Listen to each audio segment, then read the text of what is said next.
High-speed wireless networking for people on the go may be one milestone closer to reality.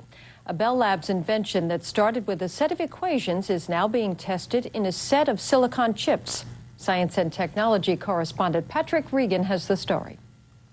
You're always asking yourself, what are the limits imposed by physics on how many bits per second I can send from this place to this other place?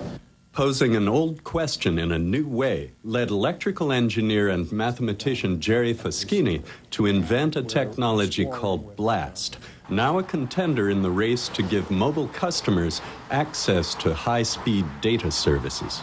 Not only they could use the current cable modem or DSL type of connections to internet, wirelessly, but at the same time they could actually connect at a few times more the data rates, at about the same cost as what they have today. The invention itself, which recently won a Thomas Alva Edison Patent Award from the R&D Council of New Jersey, began with a theoretical calculation of data carrying capacity. The math told Foschini and colleagues that clever processing could allow a system with arrays of antenna elements, both at the cellular tower and in the user's computer or phone, to carry many times more data in the same radio spectrum. But figuring out how to build a practical system was another matter.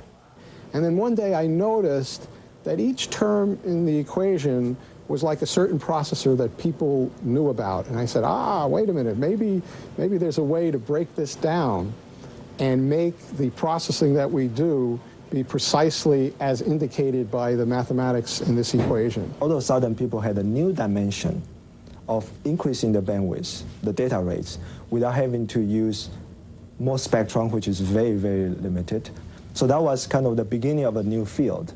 Lucent Technologies is no longer the only player in that field, but it has moved from lab experiments to field tests using prototype transmitter and receiver chips that, it claims, can deliver data rates of more than 19 megabits per second. The company has begun equipping its base station systems to accommodate BLAST and is prepared to license chip designs and related technology to cell phone and computer makers. We are indeed in discussion with potential terminal partners to license those technologies so that the BLAST capabilities could be integrated into their offer, which could then be offered to end users, consumers. Patrick Regan, NJN News, Holmdel.